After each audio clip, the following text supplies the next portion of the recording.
नमस्कार, स्वागत है आप सबका जीएस एकेडमी हिमाचल के ऑनलाइन यूट्यूब चैनल में। ओके स्टूडेंट्स, तो हिंदी साहित्य में आज हम करेंगे सिद्धों के बारे में। ओके, तो सिद्धों में प्रमुख कवि हम लोगों ने कर लिया था, प्रमुख कवियों में कुछ और कवि बच गए थे, वो आज हम करेंगे। ओके, तो आप सभी को पहले तो रक्षाबंधन की बहुत बहुत मुबारक हो। ओके, तो त्योहार भी मनाइए, हंसी खुशी त्योहार बनाइए, साथ में अपनी पढ़ाई को भी जारी रखिए। ओके, चलिए आज करेंगे हम प्रमुख कवि। तो जो प्रमुख कवियों में आज हम करेंगे डोम्बिपा के बारे में। ठीक है, तो डोम्बिपा थे, डोम्बिपा का जो जन्म है ये हुआ था 840 ईस्वी में। ठीक है, 840 ईस्वी में इनका जन्म हुआ था और मगध के एक क्षत्रिय परिवार में इनका जन्म हुआ था। ठीक है, मगध के क्षत्रिय परिवार में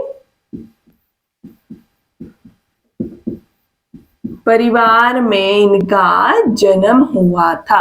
ओके, अब देखते हैं इनके गुरु कौन थे, डोम्बिपा के गुरु कौन थे। तो डोम्बिपा के गुरु का नाम विरूपा था। ठीक है, विरूपा,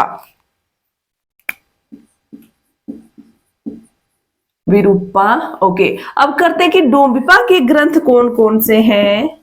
तो डोम्बिपा ने जो ग्रंथ लिखे हैं, देखिए, एक तो इसमें योगचर्या हो जाएगा, योगचर्या।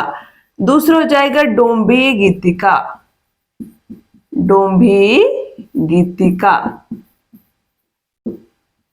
ठीक है, तो डोम्बिपा से बस यही से क्वेश्चन पूछे जाते हैं। इतना ही आप लोगों को याद रखना है कि 840 ईस्वी में जन्म हुआ था। ठीक है, और इनका जन्म मगध के एक क्षत्रिय परिवार में हुआ था। ओके, और गुरु का नाम इनके विरूपा था और इनकी रचनाएं कौन कौन सी है, योगचर्या व डोम्बी गीतिका।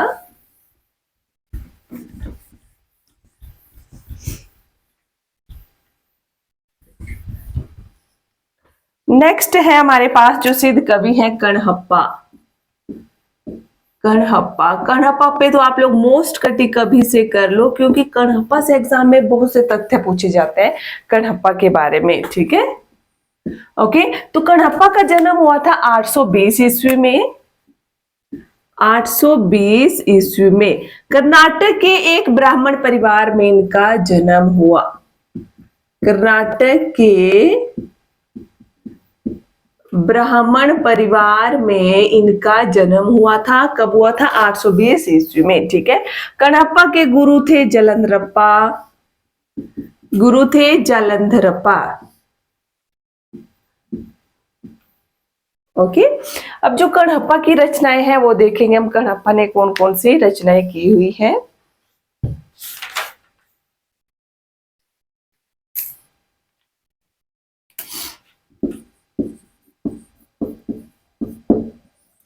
तो इनकी रचनाएं हैं चर्या गीत।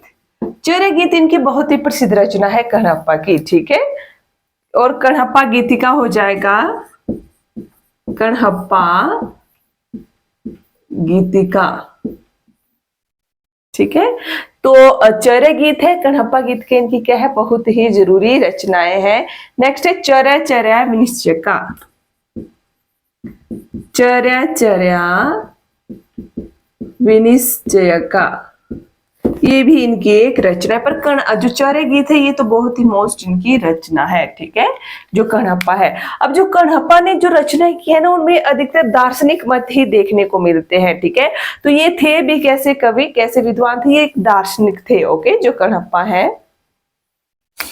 इनकी रचनाओं में जो है, जो विषय आप लोग बोल सकते हैं इसको विषय, तो दार्शनिक विषय पर ही इन्होंने क्या किया है, जो अपने ग्रंथ है वो लिखे हैं। इसीलिए कणप्पा को दार्शनिक कवि माना जाता है। और जो जितने भी जो सिद्ध कवि हुए, 84 सिद्ध कवि, उनमें जो कणप्पा है ये सबसे अधिक जो है विद्वान माने गए हैं। ठीक है, सर्वप्रसिद्ध विद्वान माने गए हैं। ये पूछा जाता है कि सबसे बड़े विद्वान माने गए हैं ये। ठीक है, सबसे बड़े विद्वान माने गए 84 सिद्धों में कौन, कणप्पा। ठीक है,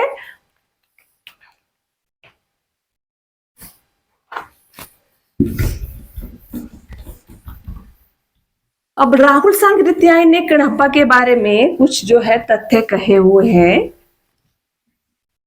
कि कणप्पा जो है पांडित्य व कवित्व में बेजोड़ थे। ओके, तो राहुल सांकृत्यायन के अनुसार राहुल सांकृत्यायन। तो क्या कहा इन्होंने कणप्पा के बारे में? कणप्पा पांडित्य व कवित्व में बेजोड़ थे। ठीक है, पांडित्य व कवित्व में बेजोड़ थे। ठीक है, कणप्पा के बारे में ये कहा है किसने? राहुल सांकृत्याय ने। ओके, तो यहाँ पर कणप्पा के तथ्य खत्म हो जाते हैं। आगे हम कुछ जो मुख्य सिद्ध जो है उनके कुछ तथ्य करेंगे। ठीक है, सिद्ध साहित्य के बारे में कुछ तथ्य हैं। अब जो सिद्ध साहित्य के जो मुख्य काव्य कई बार पूछा जाता है। ठीक है, मुख्य काव्य कौन कौन से है? तो जो मुख्य काव्य है वो है मौश्री। ठीक है, मौश्री जो सिद्धों का बहुत ही प्रसिद्ध काव्य है। ठीक है, और दूसरा हो जाएगा मूल कल्प। ओके, ठीक है। अब नेक्स्ट देखिए, इसमें जो दोहा कोश हमने पढ़ा था ना सबसे पहले सरहप्पा के बारे में, तो उसका जो संपादन है वो भी एग्जाम में कई बार पूछा जाता है। दोहा कोश का संपादन, दोहा कोश का संपादन तो ये किया था प्रबोध चंद बागची ने। प्रबोध चंद बागची ने दोहा कोश का संपादन किया हुआ था। ठीक है, उसके बाद आता है एक और रचना है बोध गान ओ दूहा। ठीक है, बोध गान ओ दूहा, इसके बारे में हम करेंगे थोड़ा सा क्योंकि ये सिद्ध साहित्य से संबंधित है। ठीक है, बोध गान ओ दोहा, तो जो बोध गान ओ दोहा रचना है इसका जो संपादन है ये किया था हर प्रसाद शास्त्री ने। हर प्रसाद शास्त्री ने। अब देखिए इसमें क्या है, जो सिद्ध है सिद्धों की रचनाओं का संग्रह है इसमें। ठीक है, और बांग्ला भाषा में ये संग्रह है सिद्धों की रचनाओं का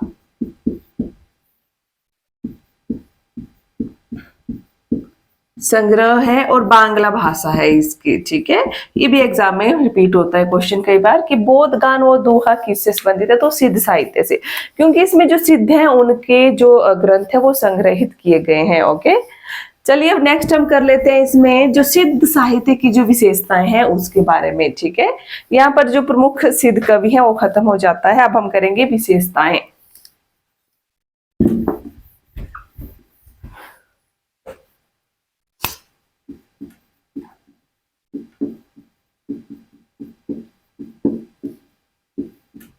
ओके, तो सबसे पहले जो सिद्ध साहित्य की जो विशेषता है वो हो जाएगा सिद्ध जो है तंत्र द्वारा सिद्धि चाहने वाले थे। तंत्र मंत्र द्वारा। ठीक है, तंत्र मंत्र लिख सकते हैं, मंत्र द्वारा सिद्धि चाहने वाले,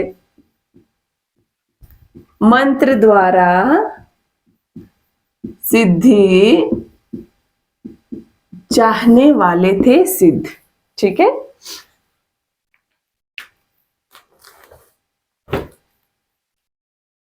अब जो साधना पद्धति है सिद्धों की, अब दूसरा पॉइंट आ जाएगा साधना पद्धति कैसी थी इनकी? साधना पद्धति, साधना पद्धति। तो साधना पद्धति में इन्होंने जो शिव व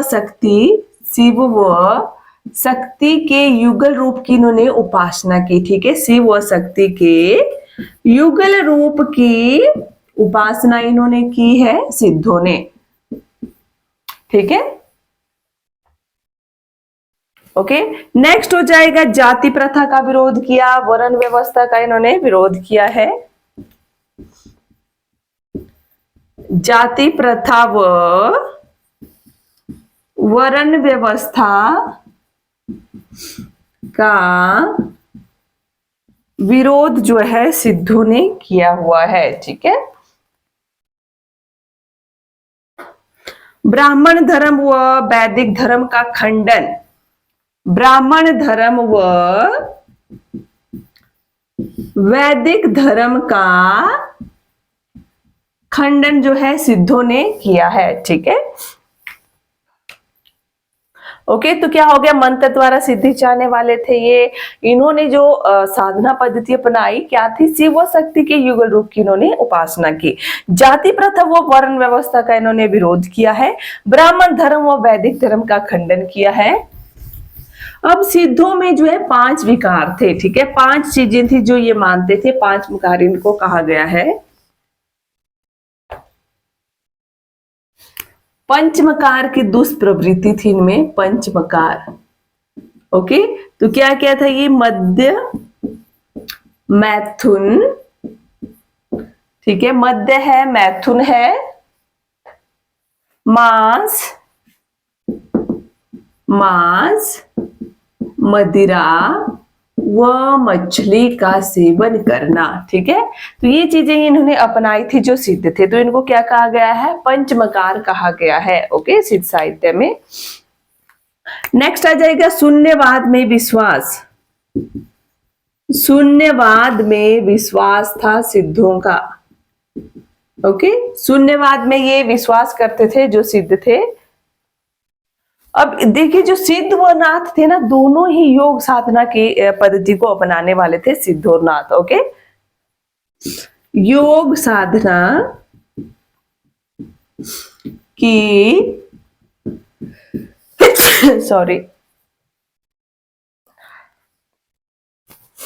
योग साधना की पद्धति को अपनाया सिद्धों ने। ओके, अब जो इसके बाद जो नेक्स्ट इनकी जरूरी विशेषता बच जाती है कि सिद्धों की जो साधना है उसको गुहा साधना कहा गया है, ठीक है। गुहा साधना सिद्धों की साधना को कहा गया है, ठीक है।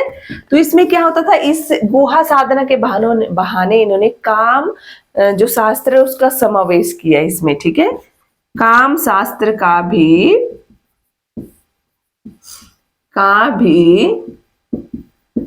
समावेश किया इन्होंने सिद्ध साहित्य में, इसी के द्वारा, ठीक है। तो ये होगी सिद्ध साहित्य की विशेषताएं। पंचमकार याद रखना कौन है, मद्य है, मैथुन है, मांस है, मंदिरा है और मछली हो जाएगा, ठीक है। शून्यवाद में विश्वास है, योग साधना की पद्धति को अपनाया, गुहा साधना, काम शास्त्र का इन्होंने समावेश किया हुआ है, ठीक है। ओके स्टूडेंट्स, तो यहाँ पर आज हमारा सिद्ध साहित्य खत्म हो जाता है। नेक्स्ट हम नाथ साहित्य करेंगे नेक्स्ट क्लास में। ओके स्टूडेंट्स, तो अभी जिन्होंने चैनल को सब्सक्राइब नहीं किया, चैनल को सब्सक्राइब कर लें, वीडियो को लाइक करें, आपका एक लाइक हमें बहुत हौसला देता है। Okay, thank you.